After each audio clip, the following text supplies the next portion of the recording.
Hello and welcome to episode 53 of 10,000 Stitches podcast, a weekly chit chat all about the joys of... I need to come up with something to say here instead of sock knitting, since I'm not doing only sock knitting, although right now I am only knitting socks. All about the joys of small scale knitting. Maybe that's what I'll go with, since I'm kind of focusing on smaller projects, one skein projects, stuff like that. Anyway, it's a podcast about knitting. My name is Andy, and if you wanted to find me on the interwebs, you can find me on Instagram, Twitter, and Ravelry as Purlbug, P-U-R-L-B-U-G. You can find my blog at thepurlbug.com, and then we have the 10,000 Stitches podcast group on Ravelry. If you're looking for links to anything that I mention, any patterns, shops, whatever can be linked. If you're watching this on the blog or on the thread on Ravelry, right below the embedded video, right down there, I'll link everything. If you're watching this on YouTube, in the description box below the video, I will have a link to the blog post where you can then go there and find all the links. I am currently recording on Sunday, January 8th, I think it is, and this episode should go live on Tuesday, January 10th. And I'm coming to you from a very snowy Virginia. I'll talk a little bit about it later, but it snowed all day yesterday, so we got a decent amount of snow, although now it's nice and sunny and bright out, and it's supposed to get pretty warm this next week, so I don't think we'll have snow for too long. But for right now, it's very nice and bright, and I have some great lighting, so I figured, let's go ahead and take advantage of it and sit down and record. Today's episode will probably be shorter than last week's. Last week's, I think, came in closer to an hour, which is a little bit longer than I would prefer. But this week, we'll just be talking about finished objects, works in progress, what's coming up next. I have the yarn that I promised you guys last week that I dyed up over Christmas to show you guys. So I'll be showing that off. We'll talk about the knit along, question of the week, and then some chit chat. So pretty basic week. But yeah, let's talk about my finished object. So I finished my blueberry waffle socks. I finished the second one on Friday, maybe? Yeah, Friday. I think I finished it Friday night. And I'd already shown one of these last week because I had a finished one last week. But yeah, it's a blueberry waffle sock, and again, link the patterns below. The pattern is a blueberry waffle sock. The yarn is from Lancaster Yarn Shop, and the colorway is the Backyard Peacock. It's a 75-25 superwash wool nylon blend. And yeah, I knit this on US size 1s. It's a 68 stitch sock on US size 1s, which is a 2.25 millimeter needle. I did the cuff, which is 20 rows of 2x2 rib. This is in a Cascade Heritage off-white color. And then I did 80 rows for the leg, standard heel flap, and then I think it was 22 repeats of the pattern, so 22 times 4 is 88 stitches for the foot, and then my sort of standard toe that I do. Yeah, and I really like it. I think I've mentioned this before, but I typically do 68 stitch socks for US size 1. If there's nothing else like cabling or anything going on, 68 stitches is sort of what I found to be the right amount of stitches for me. And for a vanilla sock, that works fine, right? 34 stitches on your back needle, 34 stitches on the front needle. If you're doing it with 2 circulars like I do, or magic looping, it's the same thing, right? 34, 34. But for patterns like this, where it's sort of like ribbing, sometimes that doesn't work as well. And so what I typically do in those cases is I will put 36 stitches on one needle and 32 stitches on the other. And that way I can, I like to start each needle with a knit stitch. So like if I'm doing 2x2 rib, I will do knit 1, purl 2, knit 2, blah, blah, blah, until the end. And when I get to purl 2, knit 1. And that way I don't have to like start or end with purl stitches, which sometimes can cause laddering for me. So yeah, for 68 stitches to do that, I will typically just do 36 stitches on one and 32 stitches on the other needle. And that works out just fine. You don't really notice like the imbalance of the 4 stitches on one needle over the other. So yeah, that's this one. I suppose I should show the other one too. But yeah, so these have a pretty long leg on them. Which is nice because these are sort of more of like a squishy, like boot socky kind of thing. Oop, there's the 2 of them. And this yarn is showing up a little bit more maybe blue than it is in real life. It's a little bit more green in real life. But yeah, it's just really pretty, really nice and tonal. Can I? Nope. Nope. Okay. But yeah, I really like it. And I suspect I will get a lot of wear out of these. But Yes, I did the leg really long in these. I'm pretty sure that this is going to be the last sock that I do for a while that has a really long leg on it like this. You know, I've knit a couple pairs now that have longer legs, and you know, while it's kind of fun and it's nice to be able to really use up a lot of the yarn, I'm trying to think, where's the rest of this yarn? This is about how much yarn I had left, so still a pretty decent amount because this was, I think, 112 gram skein, so like I have a decent amount left over. So it's nice to be able to, you know, really use up a lot of yarn and, you know, really show it off. But I've been noticing as I've been wearing the socks I've made with longer legs that they don't play very nicely with the pants that I wear, because I tend to wear either skinny or straight-legged, you know, with a skinnier sort of leg jeans. And so sometimes taller socks can get bunched up like at the bottom of my pant legs, and then it bunches up my pants, and I don't like that. So I will probably not be making taller socks, you know, for a little while. Plus, I mean, it just takes so long to knit, you know, a leg that's as long as the foot versus, you know, knitting a shorter leg and then getting right onto the foot. So yeah, but I'm very happy with these. I haven't worn them yet because I was waiting to show them off, and now I can wear them. I'll probably wear them tomorrow. So I'm very excited. So that's my finished object. And then I have a work in progress that I started yesterday. And these are the socks for my dad's birthday. I knit him a pair of birthday socks last year, and so I'm knitting him a pair of birthday socks again this year. And this is being knit with Plymouth Yarns Diversity, which is a wool-free sock yarn because my dad can't wear wool. And it is a 93% acrylic, 7% elastic yarn. And this one is the color number 9, which I forget what they call this colorway. It's like Stormy Skies or something. But it's sort of a mix of like blues and grays and a little bit of sort of this tan color. Come on, focus, focus, you know you want to, whatever. And so it's a variegated yarn. They don't have a ton of yarns in this line that are variegated. Most of them are self-striping. And so far I haven't actually run into any knots or any problems in this skein. So maybe this will be a good skein. Maybe I just got 2 dud skeins before. But if you've been around for a while, you know that I don't have the best luck with the Diversity yarns, just being very good quality control wise. But anyway, so this is the sock that I'm knitting for my dad. As you can see, it's a shorter sock because he tends to wear shorter socks. And the pattern that I'm using for this one, well, I mean, I'm only using the pattern for the front. For everything else, I'm using sort of my standard sock recipe. But this is using the Show Off Stranded Sock pattern. And this is a pattern that I have seen a lot on Instagram. I think someone did a knit along with it last year. And so I've seen a lot of it, and I just assumed that it had to be a hard pattern, and it turns out it's super easy. So if you're looking for a pattern, and the nice thing is it has no purling, it's all knitting. So if you're looking for a pattern that will add a little bit of visual interest to your sock without being super hard to work, highly recommend. You know, of course I'll link it. And it really works nicely with yarns like this, which is variegated. You know, just to kind of bring that extra little element. And because of the way that you do this, it doesn't really compromise the stretch integrity of your sock as long as you aren't knitting the pattern too tight, which is really nice. And so, yeah, with this one, I did 20 rows of 2x2 rib. I did 8 rows in the pattern, a pattern only on the front, and then 8 rows plain on the back. And then I did my heel flap. And then, yeah, now I'm just working my way down the foot. So yeah, I really am enjoying this sock. I'm really liking that this color isn't pooling. I mean, I'm fine with pooling and it doesn't really bother me, but as you can see kind of up on the top here, it was kind of pooling in like a striping sort of pattern when I was doing the ribbing. And so I thought that's what it was gonna do for the whole sock. But as it turns out, it has not been pooling. I think probably because of the pattern that I'm doing on the front kind of disrupts the pooling a little bit. But yeah, that's kind of what it's knitting up like on the sole of the foot. So yeah, I'm really pleased with this colorway. I think they have another colorway that's like this, but it's red tones. So I would definitely try that one out too, if I could find it somewhere and get my hands on it. This was the first time I'd actually seen this colorway in stores.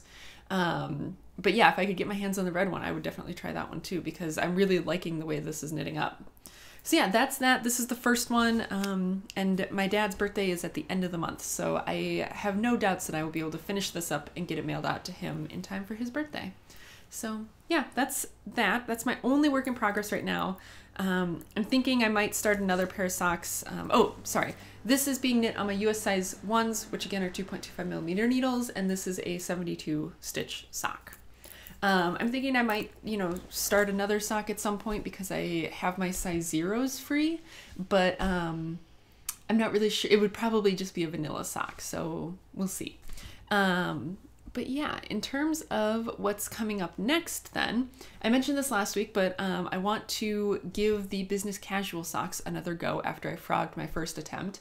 This time I'm definitely going to do it with bigger needles and more stitches, and yeah, I'm going to do it with like a heel flap and gusset, because the business casual, if you don't know what it looks like, it's sort of like an argyle pattern created by just single kind of stitch cables along the front of the sock. And it really reduces the amount of stretch that you have along the front of the sock. And so I definitely think that's one that needs to be done kind of with like a heel flap and gusset to give a little bit more room. And the first time I tried it, I did it with a Fish Lips Kiss heel, and it just didn't work. So I'm going to give it another go. I'm going to use this purple yarn, which never shows up right on camera. I swear it's nicer looking than this. It never shows up right on camera, but this is one of the very first skeins that I ever dyed. And I think it will look really nice with that pattern, because like it is tonal. And again, it looks more tonal on the camera than it is in real life. It's much more consistent in real life. But I think this, because it's a little bit more muted and it's slightly tonal, I think it will look really good with that pattern. So that's definitely one that's coming up next on my list. And then another one that's coming up and is one, I'll talk a little bit about this later, but like I want to start clearing out some old stash that I have, right? Actually working through yarn that I've had since like last year. And so this is a skein that I keep talking about all the time. It's from Shirsty Cat Designs. I got this at the Powhatan Festival of Fiber last April, I think. So it's getting, close to a year old, and I really want to knit with it. And I keep, putting it on my list of things, and then it keeps getting bumped off the list of things to do next. But I think this one will look really good with the broken linen stitch socks. This is what it looks like. It's a 75/25 BFL nylon blend, and this one is in the colorway Drunken Rainbow. So yeah, I really like it. I really want to knit with it. So that is going to be one of I need to get that knitted. But yeah, I'll talk a little bit later, but I want to start clearing out some of my old stash, and this is going to be top of the list because it's just too fun not to knit with. But yeah, those are the things coming up next. So I'm going to go ahead and pause and save and grab a drink of water, and then I'll show you guys some of my yarn that I dyed when I was back home, and then we'll move on to the other stuff.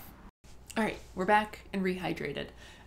It's really dry in our apartment right now because it's been cold here, obviously because it's snowed. And so we've had to have the heat running, and that just dries out our apartment like crazy.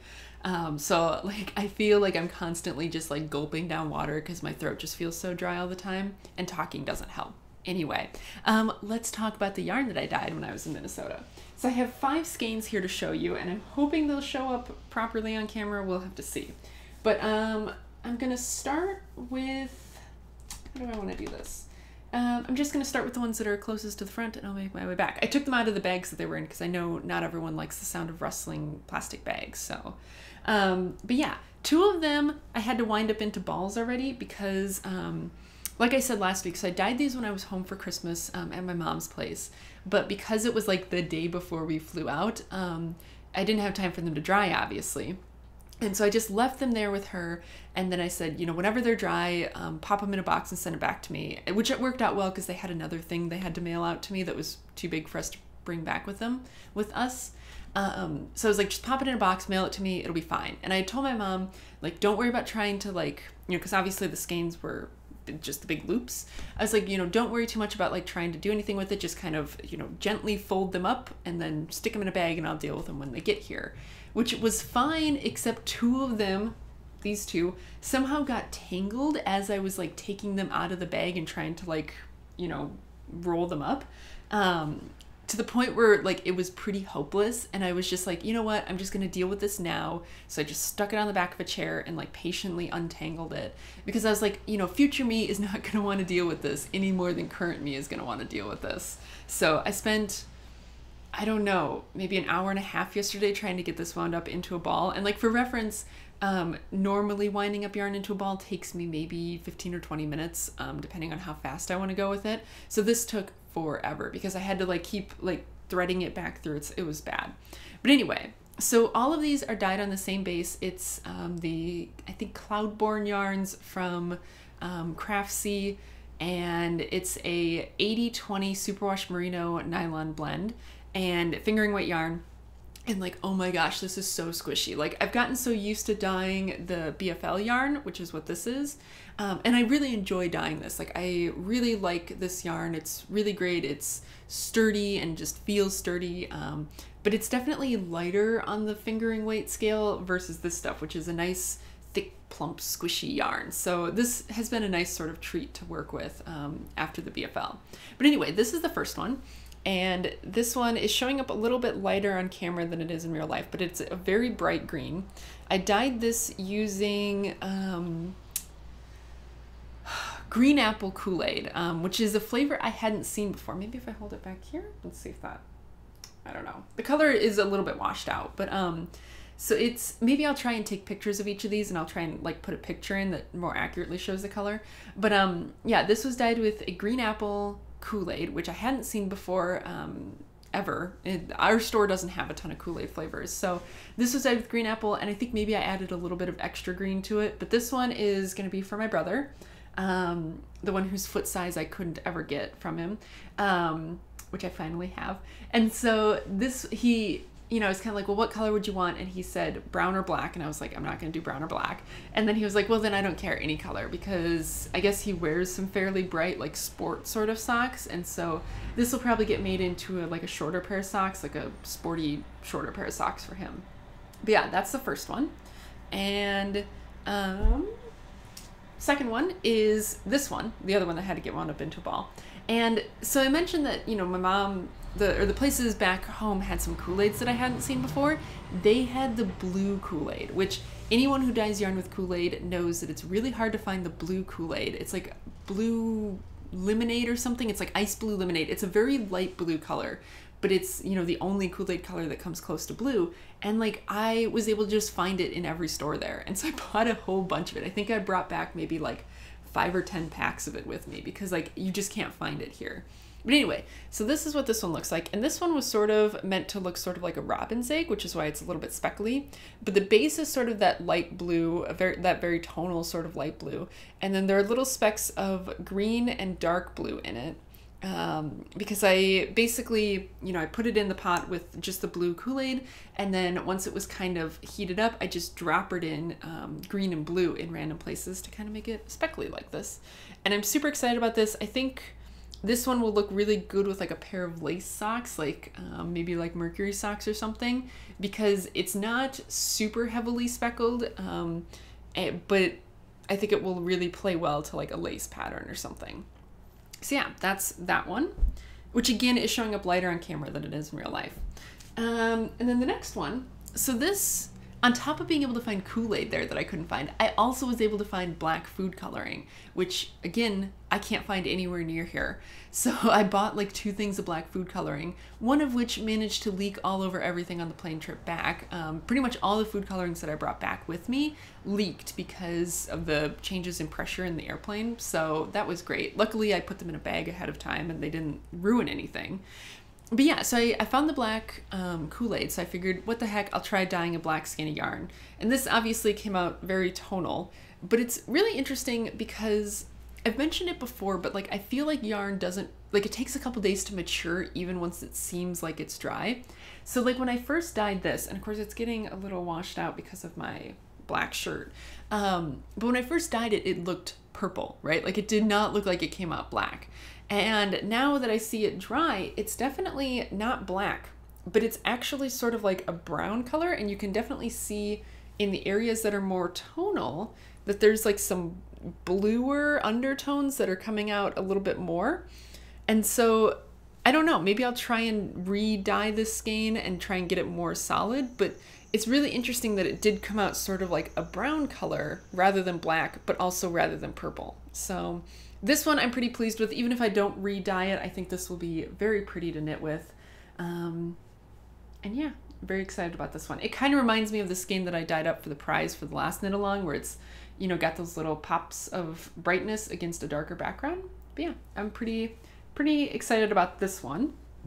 And then this is one that I dyed up for my mom because I was at my mom's house. And so I asked her what color she'd want. And, you know, of course, I've given her a lot of socks already because any socks that I make that don't fit me go to her. And I've also made socks specifically for her. So she was looking through all the socks that I've made her and decided that the one color she didn't have that she would like is yellow. So I dyed up this super, you know, bright saturated skein of yellow. And this was dyed up with both lemonade Kool-Aid and then some additional yellow food coloring to get it to be this bright. But it's decently solid as far as sort of hand-dyed yarns go. What's showing up as really bright white on camera is not actually as bright in real life. It's much more solid in real life. But yeah, this one I just think is going to be so great. And like, there's a ton of patterns that I could see this just really being good for. Like because it's fairly solid, I could see it working really well for like a more intricate stitch pattern, but I also think it would lend itself very well to like a very basic plain stitch pattern. So super excited about this one. I will probably be saving this for our knit along that has yellow as one of the themes, which I think is May and June. So this one will probably be saved for a little while, but super excited about this. And then the last one, I kind of talked about this one last week, but this is the speckled one that I dyed up when I was at home that I then tried to replicate here. So yeah, it just has these really bright pops of color and then, you know, some more, you know, plain sections. But this one, I think I used grape and like strawberry and orange and then some of the blue Kool-Aid to create this pattern. So yeah, so there's some parts that got very heavily dyed, like this part on both sides. And then there's some parts that are a lot more white. Like some of this inside stuff is a little bit more white. There's a big white patch there. I'm trying to think of where all the blue went. Like I know I sprinkled blue on here, but there's not a ton of blue in here. So maybe the blue got covered up by other stuff. But yeah, I'm super duper excited about this one. And someone had said that I would probably, so this one was for my little brother's girlfriend's daughter, who's like 4. So someone had said that I should probably be able to get a pair of socks for her out of it, plus like a short pair of socks for me, which I definitely think so. Like I'm gonna make a pair of tube socks for the little girl, because she's little enough that I think tube socks are probably the right way to go because like she's growing really fast. So I'll probably make a pair of tube socks for her, and then yeah, like I will definitely have more than enough to make a short pair of socks for me. So yeah, super fun, super excited about that one. But yeah, that's it. So that's 5 of them.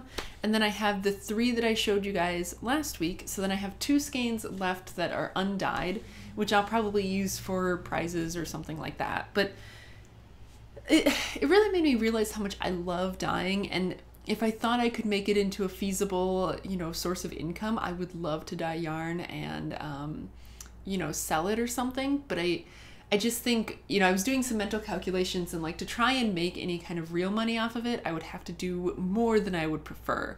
So I guess for now it will just be a way to fuel my own yarn, you know, habits and stuff. But oh my gosh, I really enjoyed dyeing these up, and I really just enjoy playing around with it and figuring out what I can do.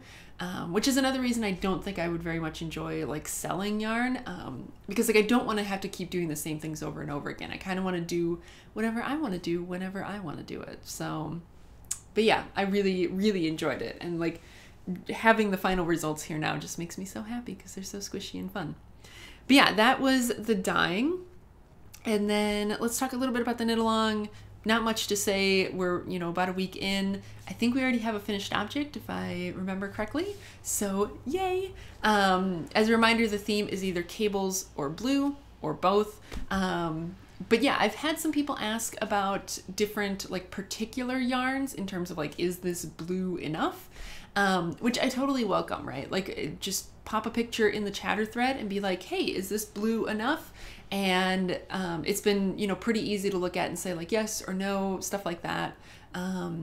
So yeah, there's been some good discussion going on in the chatter thread, and yeah, I'm really enjoying it. And I realized that I unintentionally was sort of working within the theme as well with these socks, because these would be considered blue since most of it is blue. Like if you looked at this, you'd be like, yes, that's blue yarn.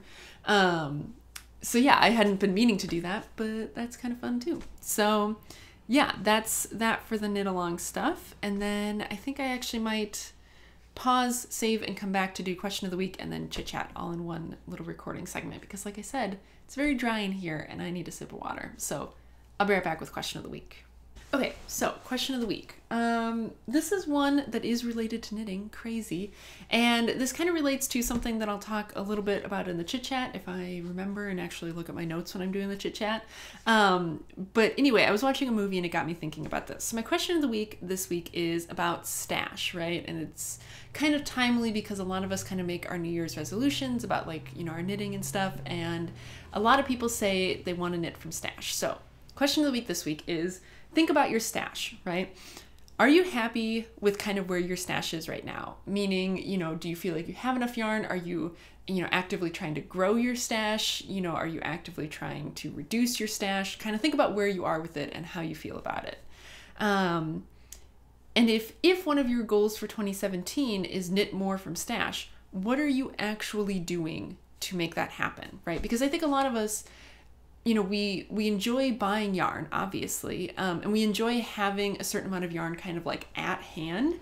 But I think a lot of us too kind of wish that our stash was not as big as it is, right? We feel like we tend to buy more than what we actually need. And I mean, this goes with any sort of hobby that has sort of like a consumable thing that you can buy without needing to use up what you already have.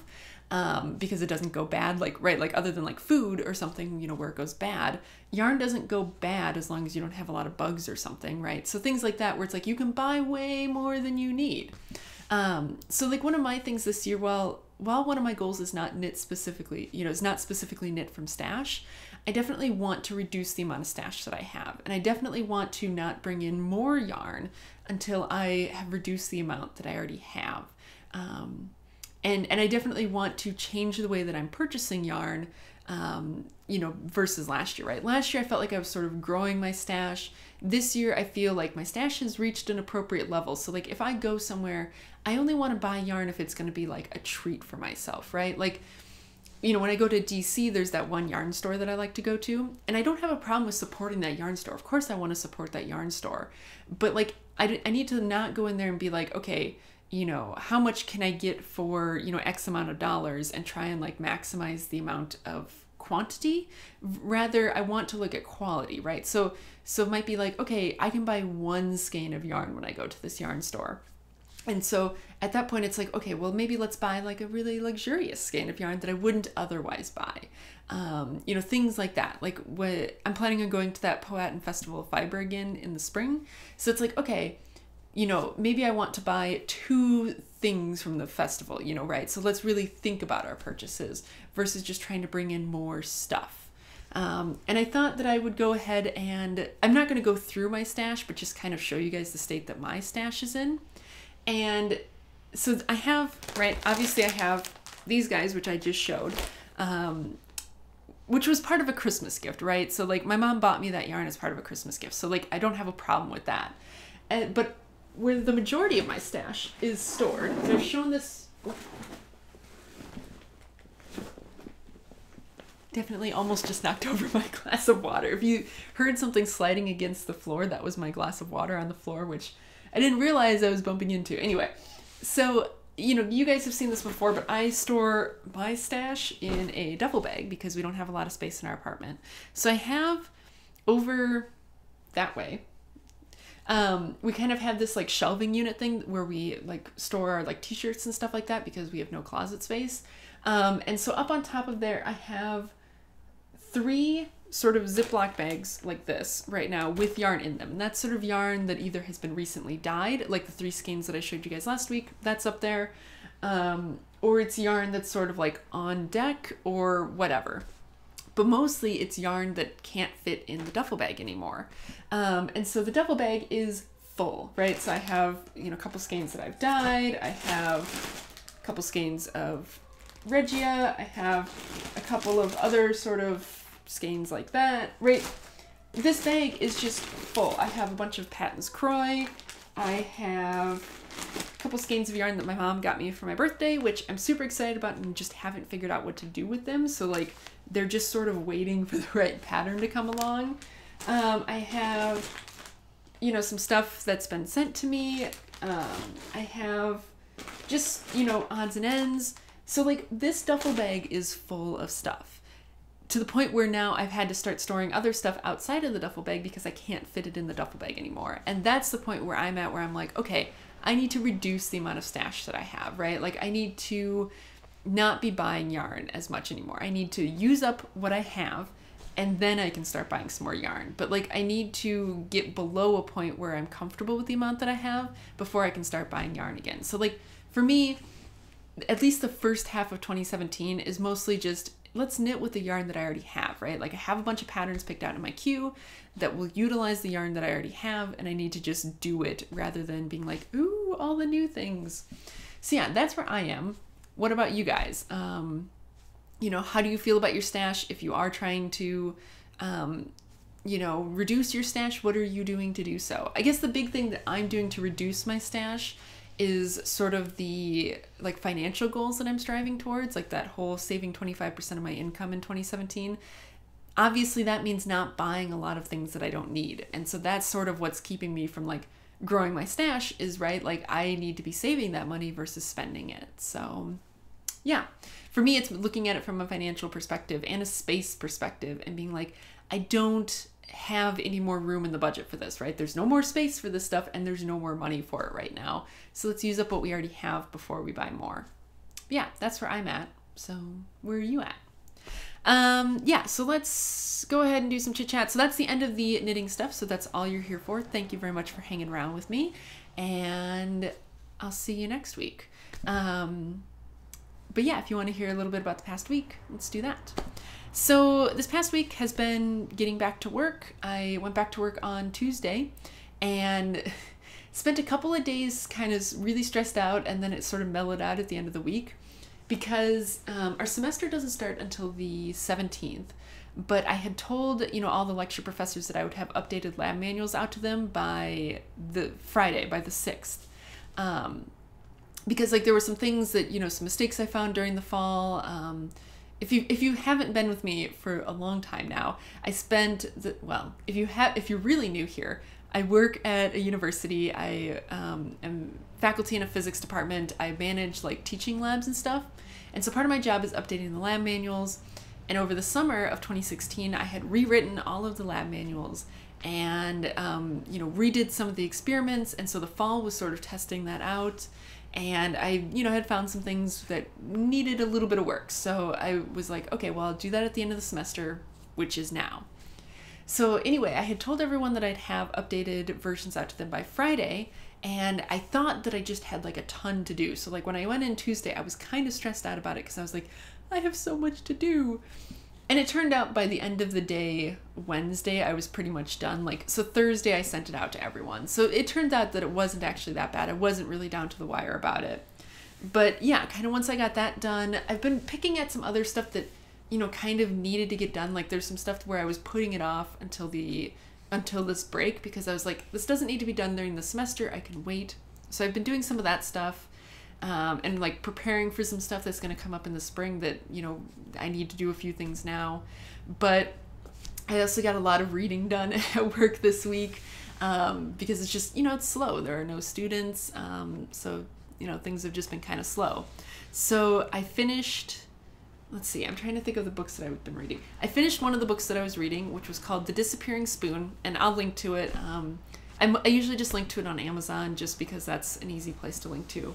But it's called The Disappearing Spoon, and it's about chemistry and sort of like the process of like building the periodic table, both kind of like as a concept and the discovery of new elements. And it's very pop science-y, right? Like it doesn't require a ton of like knowledge of chemistry or physics, although for me, because I have that knowledge, it was very interesting. But for, you know, if you don't have that knowledge, it's still a nice read. The guy who wrote it just writes about this stuff really well. And so I finished that, and I highly recommend if you're into that kind of stuff, like if you are into sort of like science history, I definitely recommend it. So I finished that. I'm still reading the book about Scientology just because that one I'm reading on my Kindle, which I typically leave here at home, versus like the books in my office. I read physical books that I get from like the library at school. I'm still reading the book about Scientology. It's just going kind of slow because I haven't been making a lot of time to read here at home. And then I started another book at work, and this is a book that I got from like a library book sale, so it was just sitting in my office, called, I don't know if it has a "the" at the beginning. I think it has a "the." It's called The Fattening of America, and it's sort of a book about the obesity crisis here in America from an economist's point of view. And so looking at it from the point of view of someone looking at, you know, sort of supply and demand, economy stuff. And it's very interesting. It's a very interesting take on it because it kind of ignores a lot of the health things, right? Like his basic, you know, theory is, right, like we're overall getting fatter because we eat too much and we don't move enough, right? Which, I mean, you can get into all the health things that you want, but like at the end of the day, a lot of it boils down to that, right? And I mean this for me personally too. Like I definitely can tell like at periods where I'm putting on weight, it's because I'm eating too much and I'm not moving enough, right? Simple as that. And so he looks at that from sort of a point of view of like, of course this is happening because we live in the most technologically advanced time ever, and it's just too expensive to eat healthy and to move more, right? Like, you know, money-wise, like the, you know, food that's worst for us is the cheapest and it tastes the best. And in terms of getting exercise, like the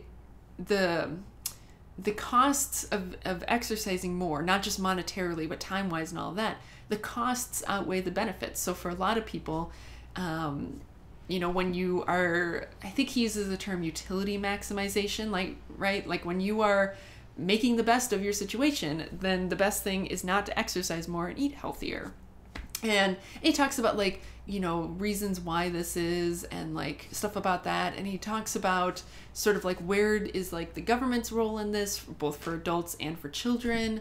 And like where does like private, like, you know, interests come into play and stuff like that. I just finished the chapter about like where does the government's role come into play for adults. And so the next chapter is children, and then it's like the private sector. And I think that's the end of the book. So I'm most of the way through it. It's a pretty short book. But yeah, it's been very interesting. It's not one that I would necessarily recommend because it's just, you have to be interested in the topic, and it's, while it is easier to read, it's not exactly like a fun read, like the book about the periodic table was. Like this is sort of depressing stuff to read about because it's, you know, a lot of the stuff he's pointing out is totally true. And a lot of it is totally true in my own life. You know, like I definitely make these cost-benefit analysis decisions that are not necessarily always the best thing for my health. So yeah, but it's been very interesting and I'm interested to get done with it. So, and then I don't know what I'm going to read next. But yeah, I have been doing a lot of reading, which has been nice. And I've also been, you know, chipping away at sort of my goal to watch 25 new movies.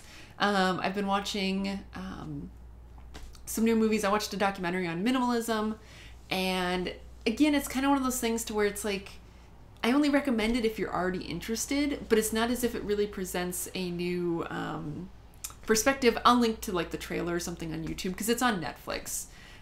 It's not really useful if you want to learn about minimalism, but it is sort of useful if you're already interested in minimalism and want to live a more minimalist life, but kind of need like that re-inspiration. It's very good for that. But yeah, like that's sort of also what's been getting me to want to reduce my stash and kind of, you know, not be hoarding things and not, you know, get some of the older stuff out, right? Like continue cycling through things and using things and reducing the amount of stuff I have that's just sitting in the closet. So yeah, and then we got snow yesterday. So like I said, it snowed. It started snowing Friday night. It was just like flurries and stuff. And then when we woke up yesterday morning, it was really snowing, and it snowed most of the day until like late afternoon. And so I don't know what the official snowfall totals were, but I'm gonna guess maybe 6 inches. I went to the post office yesterday, so I will try and maybe, I took a little bit of footage while I was walking to the post office, like walking through the snow. So I'll try and kind of put that in here as I'm continuing to talk, because like the sound of it won't be interesting, but if it was any good, I'll try and put the footage in here. But yeah, it's interesting because people here just sort of treat snow like it's the end of the world.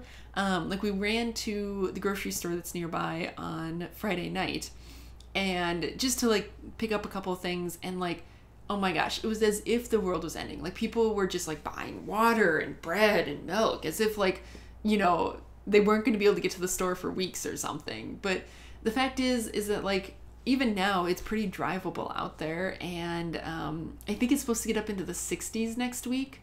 So it's like this is all going to be gone really soon. Like I would be willing to bet that it's probably melting already because it's so bright and sunny today. But it's just people here just sort of treat it like it's the end of the world, and it's just very funny.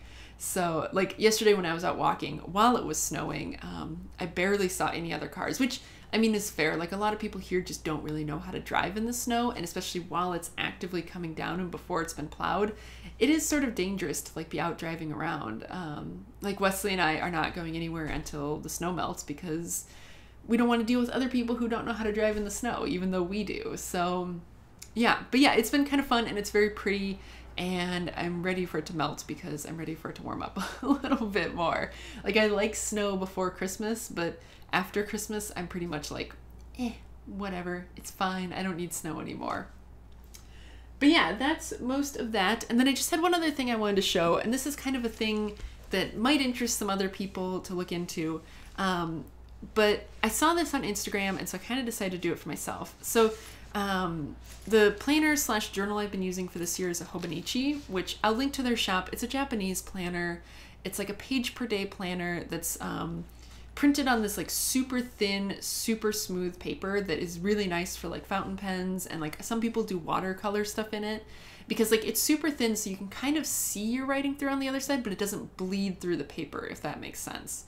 But I saw someone who had made this thing called the Year of Pixels, something like that. And basically what you do is you do this, and I took a picture of this, so I will actually be putting that picture in here while I'm talking. But basically what you do is you have 12 columns and 31 rows, and so then, and I did this on grid paper, most people do it on grid paper, so then each little box represents one day. And so then what you do is you basically pick some colors and they represent something, right? And then each day you color in the box according to which color that day was. And so I've seen some people do it in terms of like their mood, right? Like, was today a really good day? Was today an okay day? Was today a really bad day?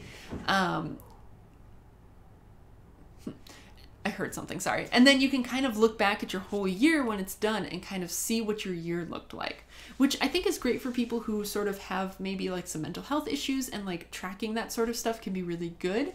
I was interested in it more so, like I like the idea of it. I like being able to look back at the whole year, but I didn't like the idea of looking at it in terms of like my mood, because moods can be just so fleeting. And especially if I have a string of bad days, I don't really want to look back and see that, right? Like I want to remember the better times versus the bad times.